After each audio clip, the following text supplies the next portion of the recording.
Hoje nós vamos ver retas paralelas, né?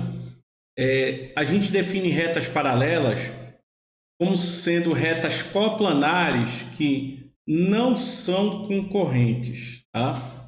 Então, você se lembra que retas concorrentes são retas que têm apenas um ponto em comum, né? Por exemplo, se aqui eu tenho a reta RS, né? Eu posso dizer que R é concorrente à reta S, né? Ou posso dizer que a interseção entre R e S é o ponto P. Bom, então dizer que as retas que são retas que não são concorrentes, sabendo que retas concorrentes é uma reta que tem um ponto, né, em comum. Então, o que seria a negação de dizer que tem um único ponto em comum? Okay? Seria essa a negação. A negação de dizer que tem um único ponto em comum é dizer que tem nenhum ponto ou mais de um ponto, né? Um único quer dizer que não tem mais nem menos, né? Então a negação disso é dizer que ou não tem ponto comum ou tem mais de um ponto em comum, ok? Então, se caso duas retas tiverem dois ou mais pontos em comum, na verdade elas serão coincidentes e todos os pontos de uma reta vai pertencer à outra, né? E vice-versa. Bom, então retas coincidentes são retas paralelas, tá? E aí a gente representa dessa forma, né? E se a reta A é igual à reta B, então implica dizer que a reta A é paralela à reta B, tá? Como vocês estão vendo aí. Ou dizer que elas não têm ponto em comum, tá? Então, no caso aqui, são retas paralelas e distintas, né? Então, eu tenho que A é paralela a B e A é diferente de B. Então, quando as retas são paralelas e distintas, né? É uma outra negação de retas concorrentes, né? Normalmente, quando a gente fala em retas paralelas, né? A gente já imagina que elas são assim, ó, que não vão ter nenhum ponto em comum, tá? Mas as retas coincidentes também são tipos de retas paralelas também, tá? E aí, no caso, se elas não tiverem ponto em comum, né, forem paralelas e não tem ponto comum, então a forma de você identificar isso é assim, tá? Você tem uma reta A que está contida no plano alfa, a reta B que está contida no plano alfa, e temos que a interseção entre A e B é vazia, tá? Então, nesse caso, esses dois aqui garantem que as retas são coplanares, né? Esses dois A e B são coplanares, né? Dizer que A está contido em alfa e B está contido em alfa, estou dizendo que elas estão no mesmo plano. E aí dizer que a interseção entre eles é vazio, né? Isso aqui, esse símbolo aqui você já deve conhecer, quer dizer vazio. Então, se essas condições são satisfeitas, então eu posso dizer que A e B são retas paralelas, tá? Então, aqui elas são paralelas e coincidentes, aqui elas são paralelas e distintas. Vamos considerar aqui duas retas A e B, né? Que elas são distintas, podendo ou não ser paralelas, tá? Então, no caso dessa primeira figura aqui, se eu prolongar as duas retas, elas vão se intersectar em algum ponto, tá? Já essas duas aqui, elas são paralelas, tá? A e B são paralelas. Então, vamos considerando duas retas distintas, né? Podendo ser paralelas ou não, as retas A e B, e seja T uma reta concorrente a elas, tá? Essa reta T, ela é chamada de transversal. T é reta transversal A e B, tá? Então, dizemos que T é uma reta transversal. E aí, para ficar claro, para eu dizer que uma reta é transversal, ela tem que estar intersectando duas ou mais retas distintas, tá bom? Então, por exemplo, eu não posso dizer que a reta A é transversal a T, porque ela só está intersectando uma reta. Não posso dizer que B é transversal a T, por quê? Porque B só está intersectando uma reta aqui, tá? Então, T é que é a transversal. Bom, agora, por exemplo, considerando que se encontram, né? A e B se encontram em algum ponto aqui, né? No plano, aí eu poderia dizer que a reta A é transversal a T e a B ao mesmo tempo, tá? Poderia dizer algo desse tipo. Então, para uma reta ser transversal, ela tem que estar intersectando duas ou mais retas, tá bom? E aí aqui eu tenho A e B, são retas paralelas, né? E T é a reta transversal. Aí o que é que acontece, né? Essa reta transversal, junto com as outras duas retas que elas intersectam, elas formam 8 ângulos, né? 4 ângulos em uma reta e 4 ângulos a transversal forma na outra, tá bom? E aí aqui eu nomeei, né, esses ângulos, né, de ângulo 1, ângulo 2, 3 e 4, 5, 6, 7 e 8, tá bom? O mesmo acontece na outra reta. O mesmo acontece aqui, né, nas outras duas retas cortadas pela transversal. Tá bom? Tem aqui o ângulo 1, 2, 3, 4, 5, 6, 7, 8.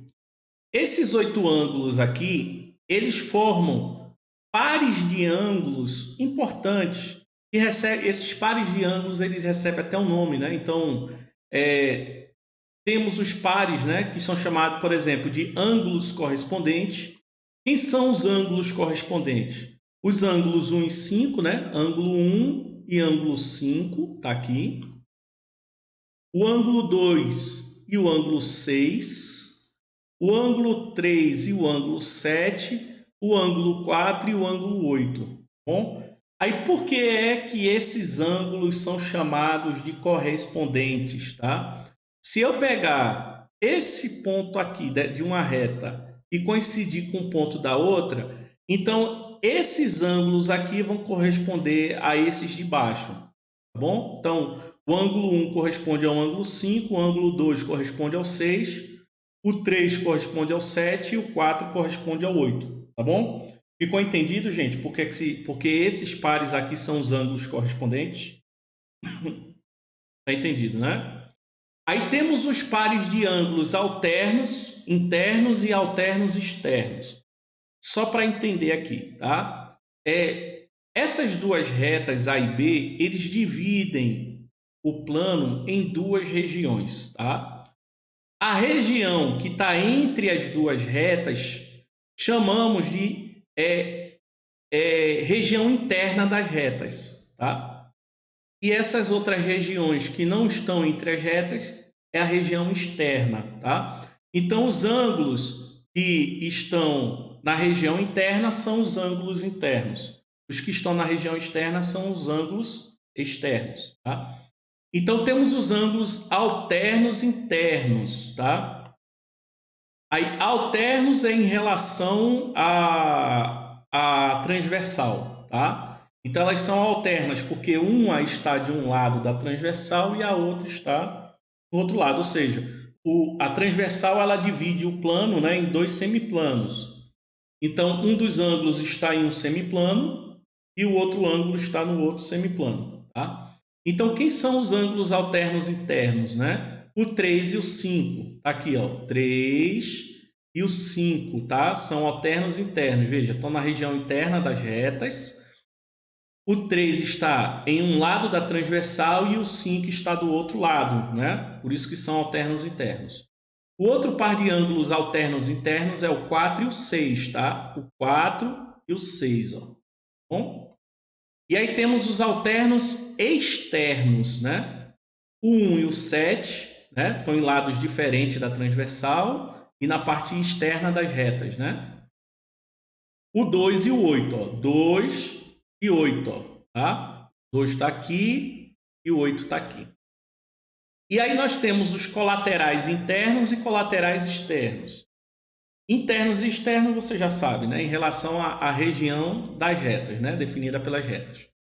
Colaterais quer dizer que eles estão de um mesmo lado da transversal. Então, os colaterais internos são quem? 4 e 5, tá? Tá aqui o 4 e o 5. E o 3 e o 6, ó. 3 aqui e o 6 aqui. E os colaterais externos, o 1 e o 8, o 2 e o 7. Se eu tenho que o ângulo 1, esse ângulo 1, é congruente ao ângulo 5, né? O 1 é congruente ao ângulo 5, tá? Se isso daqui acontece, né? Então, quer dizer que os outros pares de ângulos correspondentes formam pares de ângulos congruentes, tá? Então, esse ângulo 2 e o ângulo 6 vão ser congruentes. E a prova é simples, tá? Porque o que acontece? Como o ângulo 1 e o ângulo 2, eles são o quê? Suplementares, né? A soma deles dá 180 graus. O ângulo 5 e o ângulo 6 também são suplementares, tá? Então, se esses dois são iguais, então esses dois aqui também vão ser iguais, tá? Então, por isso que eles são congruentes. O 3 e o 7 também serão iguais. Esse 4 e esse 8 também serão iguais. Então, ou seja, se você tem um par de ângulos correspondentes congruentes, então todos os pares de ângulos correspondentes também serão pares de ângulos congruentes, tá? Com as mesmas medidas. A mesma coisa acontece com os ângulos internos, os ângulos alternos internos, tá? Então quer dizer que esse ângulo 3 e o ângulo 5, que são alternos internos, eles serão congruentes. E a prova também é simples, tá? Veja que o ângulo 1 e o ângulo 3 são opostos pelo vértices, né? Então quer dizer que eles são congruentes. E o ângulo 5 ele é congruente ao ângulo 1, né? Então, logo, o ângulo 3 e o ângulo 5 são congruentes, tá? Alternos internos. O 4 e o 6 também são pares de ângulos alternos internos, né? O 4 e o 6. E eles também serão congruentes se um par de ângulos correspondentes forem congruentes, né? Então, o 4 e o 6 são congruentes. A mesma coisa com os alternos externos, tá? Então, o 1 e o 7 vão ser congruentes, tá bom? Eles vão ser congruentes. Né? O 7 ele é correspondente ao 3, né? E como o 3 é igual a 1, né? Então, o 7 e 1 vão ser congruentes. O 2 e o 8 também, né? São alternos externos, né? Tá? Eles vão ser congruentes. E já os ângulos colaterais internos e colaterais externos, eles vão ser suplementares, tá bom? Então, isso quer dizer que os ângulos 4 e 5 vão medir 180 graus, tá bom? A soma deles vai ser 180 graus. 3 e 6, a soma deles também é 180 graus. O 1 e o 8 vai dar 180 graus e o 2 e mais 7 também vai dar 180 graus. Bom, é legal se vocês tentarem fazer a demonstração e verificar que isso aqui realmente é observado, tá? Tudo que nós estudamos até aqui dá para vocês conseguem provar que isso aqui é verdade. E aí nós temos o postulado das paralelas. Gente, olha, que são os postulados das paralelas, tá? Esse postulado é um postulado que ganha muito destaque dentro da geometria, porque Euclides, né, eu falei para vocês, né, na primeira aula, acho que não, na segunda aula, que Euclides ele foi um geômetra, né, que organizou na época toda a matemática que se conhecia. E aí ele apresentou cinco postulados, né? Ele apresentou 5 postulados para a geometria, né? Os 4 primeiros postulados eram postulados muito simples e óbvios. Porém, o 5º postulado que ele apresentou era um postulado muito grande e que era muito difícil de você imaginar o que ele estava falando. Então, esse 5º postulado, ele foi alvo de estudos durante muitos séculos, tá? E aí, qual era o 5º postulado de Euclides? Olha, aí aqui eu estou apresentando uma tradução do 5º postulado de Euclides, tá? Ele enunciou assim: e se uma linha reta encontrando-se com outras duas retas, fizer os ângulos internos da mesma parte menores que 2 retos. 2 retos é um ângulo de 180 graus, né? Então, estas duas retas, produzidas ao infinito, concorrerão. Dizer que concorrerão significa que eles vão se intersectar em um ponto, tá?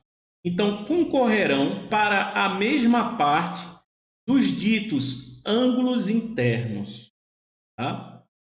Então, assim, vejam que não é algo simples, né? Como, por exemplo, um dos postulados de Euclides, ele diz que dois pontos determinam uma linha reta.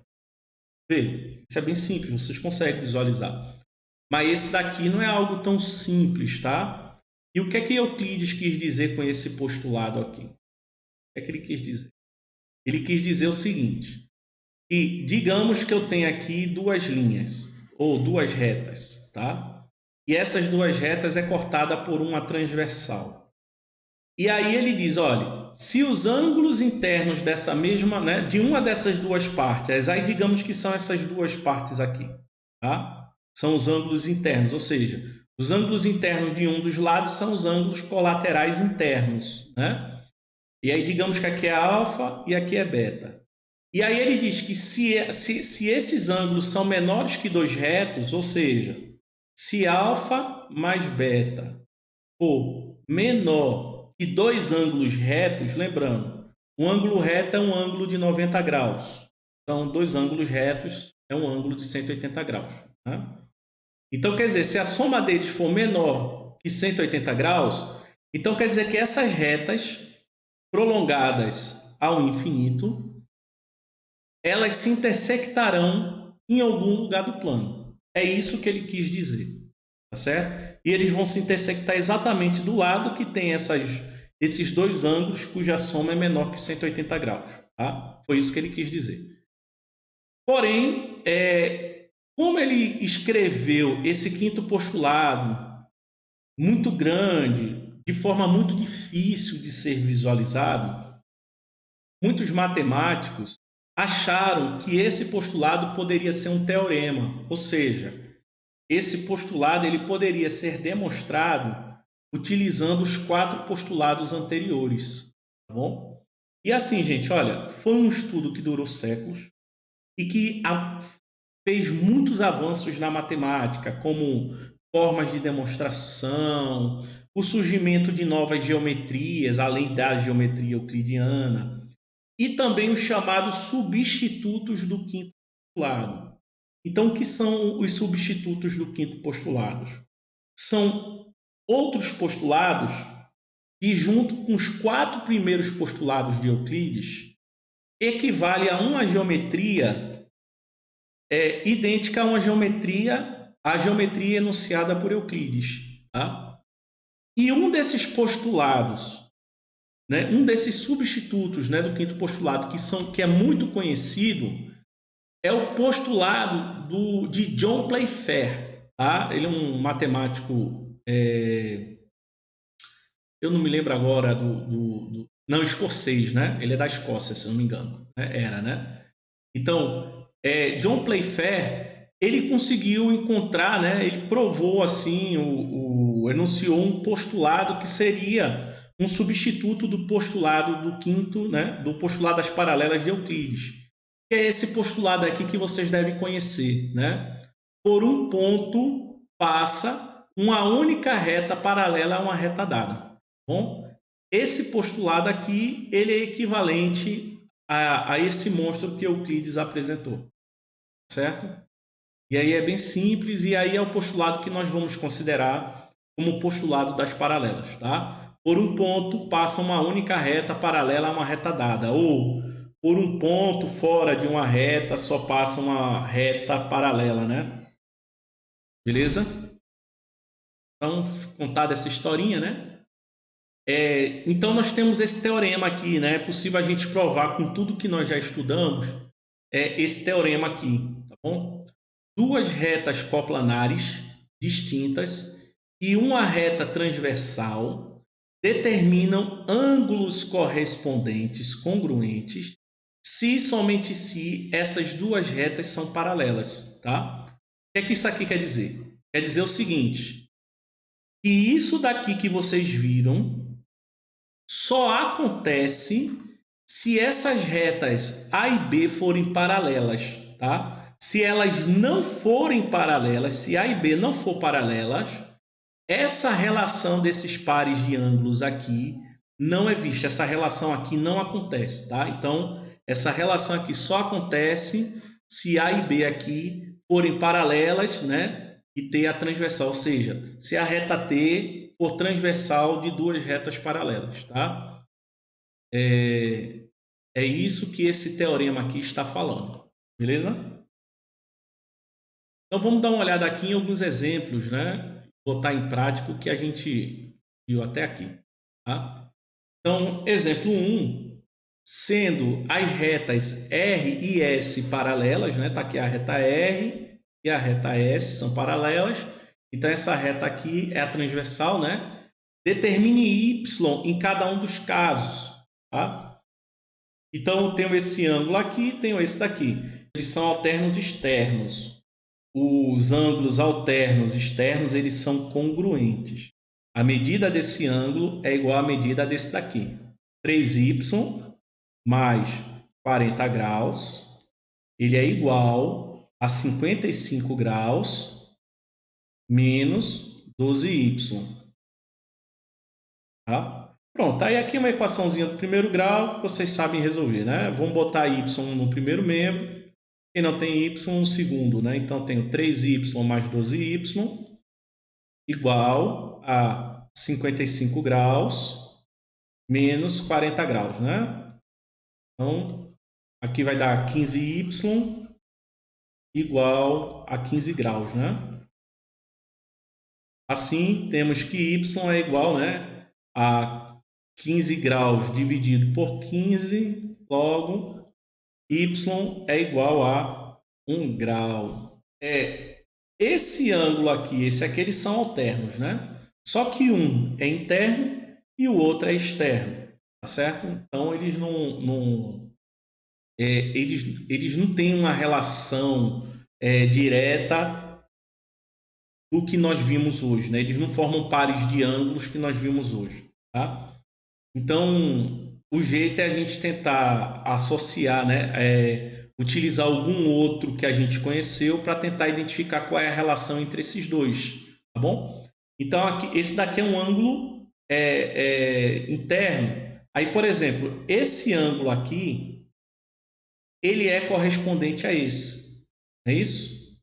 Eles são correspondentes. Então, quer dizer que esse ângulo aqui, ele tem a medida igual a 9y menos 147 graus. Bom? Aí já esses dois ângulos aqui a gente sabe, eles são suplementares. Né? Esses dois ângulos aqui, eles são suplementares. No caso, eu utilizei aqui o ângulo correspondente. Vocês poderiam ter utilizado esse daqui também, ó. Tá? Como eles são opostos pelo vértice, então a medida desse daqui é igual a esse daqui. Né? Então vai ser 9y menos 147 graus. Né? E aí eu tenho que esse e esse são colaterais externos e são suplementares. Esses dois aqui são suplementares adjacentes. Né? Então, o caminho que vocês fizessem iria dar na mesma resposta. Tá? Então, no caso, já vimos então que esses dois ângulos aqui são suplementares, né? Ou seja, a soma deles dá 180 graus. Então vamos escrever aqui, né? Então vai ficar 9y menos 147 graus mais 2y menos 3 graus. Essa soma aqui tem que dar 180 graus, tá? Aí tirando o parêntese, né? Nós temos 9y menos 147 graus, mais 2y menos 3 graus, é igual a 180 graus. Aí agora eu vou reduzir os semelhantes, né? 9y mais 2y, que dá 11y, menos 147 menos 3, que dá menos 150, né? Sinais iguais, repete sinais soma, né? É igual a 180 graus. Também está em grau. Então, passando 150 aqui para esse lado, eu vou ficar com 11y igual a 180 graus mais 150 graus. Aí, essa soma aqui, ela dá 330 graus, né? Ok? Então, esse 11 vem para cá dividindo, né? Então, vai ficar y igual a 330 graus dividido por 11, né? É isso? Está dividido por 11. Bom, e aí com isso, né? 330 dividido por 11 dá 30, né? Então, y é igual a 30 graus. Bom, as retas RS, a figura são paralelas, né? RS são paralelas. Quer saber os valores de x e de y. Então, nessa letra A, nós vamos pensar o seguinte, né? Vamos pensar cada um. Aqui, RS são paralelas e elas estão sendo cortadas por duas transversais, né? São duas transversais. Então, eu tenho essa primeira transversal aqui. Ele está destacando os ângulos x e 60 graus. E na segunda transversal, os ângulos 105 graus e y, né? Então, assim, não existe, né, aqui uma relação, né, do que a gente estudou, na verdade, entre os ângulos formados numa transversal com a que foi formado na outra transversal, tá? Então, a gente tem que analisar, assim, então, cada transversal de maneira particular. Então, vamos analisar essa transversal aqui, tá? Nessa transversal, eu tenho um ângulo x e um ângulo de 60 graus. Certo, são colaterais internos. Então quer dizer que a soma desses dois dá 180 graus. Bom, então quer dizer que x mais 60 graus é igual a 180 graus. Então, x aqui vai ser 120 graus. Isso? Tá? Então, já tem aqui o valor de x. Aí vamos agora identificar o valor de y, né? Aí agora a gente vai olhar apenas essa transversal, colaterais internos, né? Então, a soma deles dá 180 graus. Então, eu tenho que y mais 105 graus é igual a 180 graus, né? Então, o y só pode ser 75 graus, ok? Vamos dar uma olhada agora aqui na letra B. Tem aqui as retas RS que são paralelas, né? Que foi dada na questão. Temos essa reta aqui que é transversal às duas, é isso? E aí tem essa outra reta, né, que forma aqui um ângulo de 90 graus com a transversal e forma um ângulo de 2x com a reta S, né? Bom, podemos olhar primeiro para, né, vamos esquecer essa reta, tá? Vamos esquecer essa reta. Então, quando a gente esquece essa reta, significa dizer que todo esse ângulo aqui vai medir o quê? Vai medir 90 graus mais 2x, tá? Se a gente esquecer essa reta aqui, bom? E aí nós temos o seguinte, ó. Temos esses dois ângulos aqui, né? 3x menos 10 graus e y. Temos que 3x menos 10 graus ele é igual a y.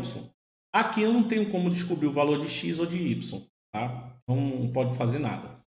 O ângulo 3x menos 10 graus e o ângulo 90 graus mais 2x, né? No caso, eles são suplementares, né?